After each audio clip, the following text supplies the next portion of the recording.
Christopher Columbus, the man who has become one of the most controversial figures in history, was once celebrated as a hero. For centuries, people called him the man who discovered America. But here is the thing: he did not. Native people had lived on those lands for thousands of years. Today, he is remembered for the terrible suffering he caused the indigenous people he met. Obsessed with gold and slaves so he could pay off his debts and impress the king and queen of Spain, Columbus ended up an outcast. The very place he found no longer wanted him, and he was sent back to Spain in shame. In this shadowing story, we get to the uncomfortable truth about Christopher Columbus. Hey friends, welcome back to our another shadowing session. Just a quick reminder, listening is great, but repeating out loud is where the real improvement comes from. So, feel free to pause, take your time, and say each sentence after me. Everything here is kept short and clear, so it's easier to shadow along. Don't stress if it doesn't sound perfect right away. Repetition is what builds confidence. So, let's start. Nobody knows exactly when Christopher Columbus was born. Some historians say 1436. Others say 1455. Most agree it was sometime between August 25 and October 31, 1451. We do know the place: Genoa, a lively port city on the Italian coast. He was the oldest of 5 children. His parents were Susanna Fontanarosa and Domenico Colombo. Yes, Columbus is just the English way of saying the Italian name Colombo. Dad worked as a weaver and ran a small inn, but he also loved the sea. That love passed straight to his oldest boy. From the age of 10, Christopher was already borrowing little sailboats and racing up and down the busy Genoese harbor. He dreamed of sailing out into the huge, unknown ocean beyond. We do not know many details about his childhood. The family lived modestly but comfortably. Dad was kind and very involved, raising the boys with strong Bible values. Did young Christopher go to school? Nobody is sure. People later said he was very smart, but had almost no formal education. He may have been almost unable to read or write when he left home around age 20. Still, he taught himself everything he needed. He learned map-making, simple math, and languages: Spanish, Latin, and Portuguese. By the time he sailed west, he could finally read and write, too. Most experts agree Columbus first went to sea at 14. He started as a messenger boy and quickly worked his way up to ordinary sailor. For the next 6 years, he sailed on all kinds of ships, trading around Europe. There is a fun legend from when he was 21. He was working for Duke René of Anjou and ordered to capture a warship in the harbor at Tunis in North Africa. On the way, his crew got scared and wanted to turn back for more men. The story says Columbus played a clever trick that night. He secretly changed the ship's compass so they sailed south instead of north. When the sun rose, the enemy ship was right in front of them. He fired up the men and they captured it. Many historians think this story is too good to be true. Columbus was simply too young to be given such an important command. We know for sure that 2 years later, he sailed to the Greek island of Chios in the Aegean Sea and stayed there a full year. In 1476, at age 25, he finally left the calm Mediterranean and headed into the big oceans. He was part of a fleet of 5 ships sailing to Lisbon, Portugal. Disaster struck along the way. A Franco-Portuguese war fleet attacked. Ships sank on both sides, and hundreds of men drowned. Columbus was on the Bachelor when it was rammed and sunk. He jumped into the sea, grabbed a floating oar, and used it like a lifebuoy to swim 6 long miles to shore at Lagos in Portugal. The locals took him in and nursed him back to health. From there he walked to Lisbon and joined a big community of Genoese merchants and shipbuilders. The next year, 1477, he sailed all the way to Iceland and later wrote that it was much beyond the limit of the West. Back in Lisbon, Columbus learned the real business of the sea. Lisbon was the exciting center of exploration, full of wild stories and big dreams. He studied astronomy, geography, and how to navigate by the stars. In 1478, he visited 3 important Atlantic island groups: the Azores, 800 miles west of Portugal, Madeira, and the Canary Islands. These trips gave him tons of real experience on the open ocean. When he returned to Lisbon, he met Filipa Moniz, a 25-year-old woman from a noble family connected to the Portuguese court. They were not rich, but they fell in love fast and married just a few months later. Her father had no dowry to offer. The couple moved to Porto Santo on the Madeira Islands, where Filipa's father had once been governor. In 1480, their son Diego was born. Sadly, Filipa died soon after giving birth. Most historians believe it was tuberculosis, though the exact details are unclear. By the time he turned 30, Christopher Columbus was an experienced sailor. He had traveled as far north as Iceland and as far south as the coast of Ghana in West Africa. But his real dream was what lay straight west, across the huge, mysterious Atlantic Ocean that sailors called the Green Sea of Darkness. Most people believed Asia was reachable only by sailing east around Africa or overland through the Middle East. Columbus had a different idea. Sail due west, and you would hit Asia much faster. To prove his theory, he needed solid proof. So he and his brother Bartolomeo spent months studying old maps, astronomy books, travelers' stories, and anything about geography they could find. Whenever he read something that supported his idea, he underlined it and wrote notes. Columbus built his plan on 3 big beliefs. There was only one big ocean, the Atlantic, and it was quite narrow. The Earth was smaller than most experts thought, so Asia was closer to Europe than people realized. There was no giant unknown land blocking the way between Europe and Asia. Looking back, we can see he was very selective. He loved ideas from Marco Polo's travel book and from an old mapmaker named Marinus of Tyre. Those convinced him that sailing west from Europe would reach Asia in less than 3,000 miles. Anything that disagreed with his plan, he simply ignored it. Now that he felt ready, Columbus needed someone powerful to pay for the trip and give him big rewards. He dreamed of fancy titles. Don Christopher Columbus, High Admiral of the Ocean Sea, Viceroy and Governor forever of any lands he found, with those honors passing to his son and his son's children forever. In exchange, he promised to bring back mountains of gold, spices, and other riches from Asia. He started close to home. Since he had lived in Portugal for 8 years, he first asked King João II. But the king thought Columbus was too full of himself, bragging and vain. Columbus also demanded 10% of all profits from the new lands. That was a lot. The king's advisors called the whole idea crazy. They said no. Rejected in Portugal, Columbus turned to Spain. At 34, he was broke, widowed, and raising a 5-year-old son named Diego.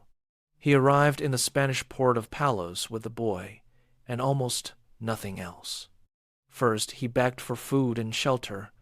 A kind Franciscan monastery took them in. For 5 months, that monastery became his home base while he tried to reach the Spanish royals. Late in 1485, he traveled to Cordoba to ask for an audience with King Ferdinand and Queen Isabella.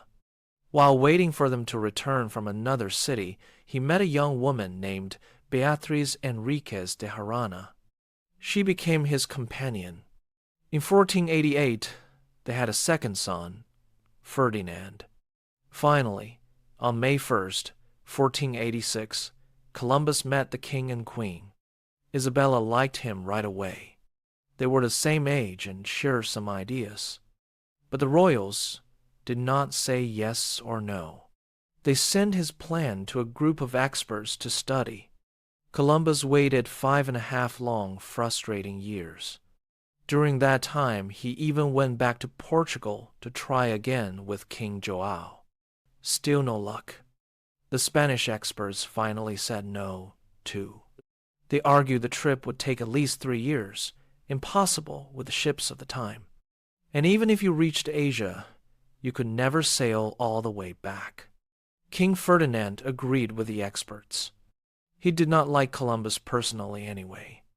But Queen Isabella was kinder. She told him to wait. Spain was fighting a long war against the Moors, Muslim rulers in southern Spain. When that war ended, she said, they could talk again.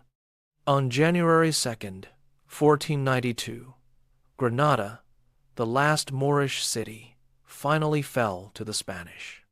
Soon after, a royal official who liked Columbus reminded the queen about the explorer's plan.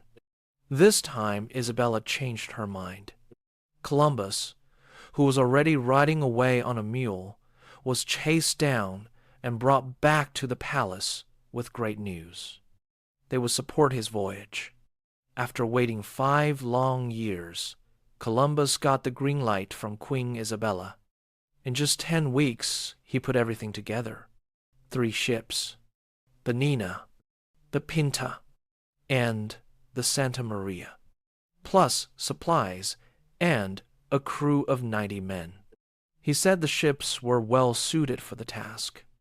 They left Palos Harbor on the morning of August 3rd, 1492. First stop, the Canary Islands, about 1,000 miles south. There they fixed up the ships, added more supplies, and then headed straight into the unknown, the green sea of darkness. The winds pushed them west, fast, at first. After a few days, they hit the Sargasso Sea, where thick green seaweed covered the water like a floating carpet. Then the wind stopped completely. The ships drifted for weeks. Landbirds started flying around after 3 weeks at sea, giving everyone hope. But no land appeared. As more time passed, the crew grew scared and angry. On the Santa Maria, talk of mutiny spread. On October 10th, Columbus made a bold promise. If they did not see land in 3 days, he would turn back. 2 days later, at 2 a.m. on October 12th, a lookout shouted, "Land! Land!" Everyone rushed to the deck. An island lay about 6 miles away in the moonlight. Columbus had promised a lifetime pension of 10,000 maravedis to the first man who spotted land. A sailor named Rodrigo claimed it. But Columbus said he himself had seen a light the night before, so he took the reward. They had reached an island in the Bahamas, in the Caribbean. The people living there were the Arawak, also called Taino.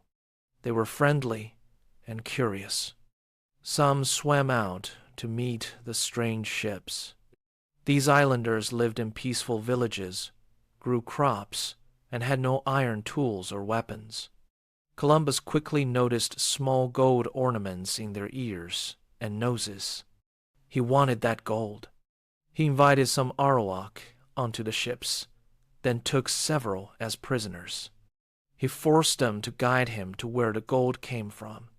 When that did not work right away, he sailed on to what we now call Cuba, then to Hispaniola, today's Haiti and Dominican Republic. On Hispaniola, a local chief gave him a gold mask, and Columbus got excited again. He had his men build a small fort called La Navidad, meaning Christmas. He left 39 sailors there, with orders to find gold. He took more prisoners and headed back to Spain. On the way home, some captives died from the cold. When Columbus reached Spain, he told big stories. He said he had reached Asia, really Cuba. He described rivers of gold and promised endless spices.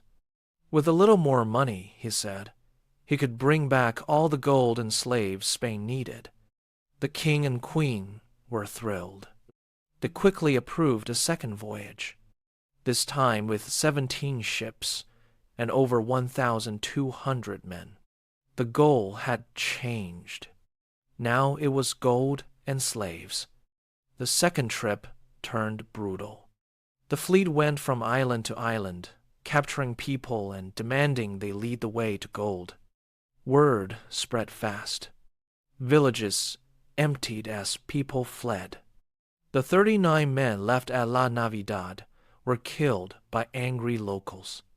With no real gold to show, Columbus started large-scale slave raids. On one island, 1,500 Arawak men, women, and children were rounded up and locked in pens. The 500 best were chosen to ship back to Spain. 200 died on the voyage. The rest were sold as slaves in Spain. Columbus still wanted gold. In Haiti, he ordered every person over 14 to bring him a certain amount of gold dust every 3 months. If they did, they got a copper token to wear around their neck. If not, their hands were cut off. There was almost no gold, only tiny bits in riverbeds. The punishment was cruel and impossible. In just 2 years, about half the Arawak population on Hispaniola died, around 125,000 people. Killed, starved, worked to death, or driven to suicide, Columbus made himself governor of Hispaniola. The colony fell into chaos. Many Europeans were sick or criminals. They robbed, raped native women, and terrorized everyone. Gold collection stayed tiny compared to Columbus's promises. In October 1495, a royal inspector arrived after bad reports reached Spain. He found plenty of evidence against Columbus. To defend himself, Columbus had to sail back to Spain. Columbus returned to Spain on June 11, 1496, at age 45. He dressed in a simple friar's robe as a sign of regret and humility. He traveled 500 miles from the port of Cadiz to meet King Ferdinand and Queen Isabella in Burgos. In front of them, he quickly promised there was still plenty of gold to find. He insisted he had reached the edges of Southeast Asia. Then he added something new. He was sure a whole unknown continent lay just south of the islands he had visited. To his surprise, the king and queen forgave the bad reports from Hispaniola. They even agreed to pay for a third voyage, this time to confirm the new continent. But they made one change. Instead of soldiers, he had to bring real settlers, farmers, builders, and families, to start a proper colony. 2 years passed before he could leave. The third voyage set out with 6 ships. Columbus split the fleet. 3 ships went straight to Hispaniola with supplies for the colony. The other 3, with Columbus leading, sailed farther south to explore. He was very sick during the trip. Terrible gout, fever, and pain. On July 31st, 1498, they sighted land. The island of Trinidad. For 2 weeks they explored the coast of what is now Venezuela on the South American mainland. Columbus was thrilled. He declared he had finally found the undiscovered continent he had dreamed of. Rebellion. He turned north to check on Hispaniola. When he arrived, he found disaster. Many of his men had starved while he was gone. The survivors hated the harsh rule of his brother Bartholomew, who was acting governor. A rebellion had started, led by a man named Francisco Roldan. He gathered angry Spaniards and natives to fight the government. After fierce fighting, a worn-out and ill Columbus had to make peace. He gave in to almost everything Roldan demanded. He made Roldan mayor and gave land to any Spaniard who wanted to stay. It was a humiliating defeat. News of the chaos reached Spain. King Ferdinand sent Francisco de Bobadilla, a royal knight and investigator, to fix things. Bobadilla arrived to find Columbus's men carrying out mass executions of rebels. He showed his royal orders, stopped the killings, and immediately arrested Columbus and his 2 brothers. He put them in chains and shipped them back to Spain. The 3 brothers arrived in Cadiz in chains. When people saw the famous explorer treated like a criminal, crowds got angry. Hearing this, the king ordered them freed right away. Columbus met Ferdinand and Isabella again in an emotional scene. He fell at the queen's feet, crying and kissing her hands. He begged for forgiveness, saying any mistakes came from ignorance, not evil. The royals felt sorry for him. They promised to give back his money and titles. But Ferdinand had lost trust. He believed Columbus was a great sailor but a terrible governor.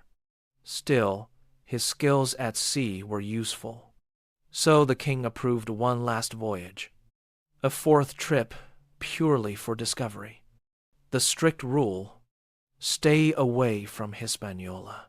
Columbus left on May 9th, 1502. The fleet reached the West Indies quickly. They hit a huge storm but survived.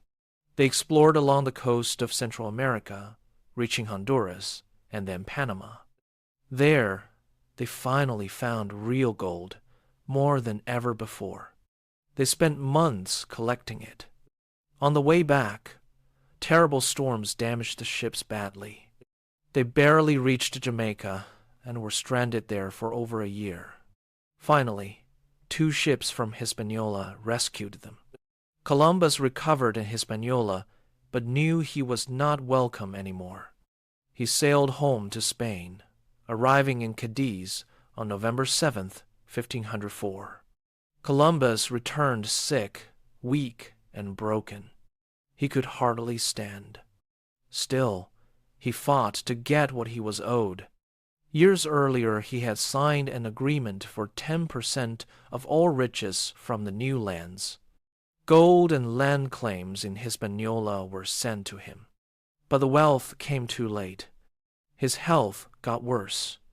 In May 1506, he became bedridden.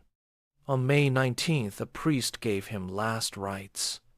The next day, May 20th, 1506, Christopher Columbus died at age 54. His last words were a prayer. "In thy hands, Lord, I commend my spirit." All right. If you made it through this shadowing session today, that already says something about your discipline.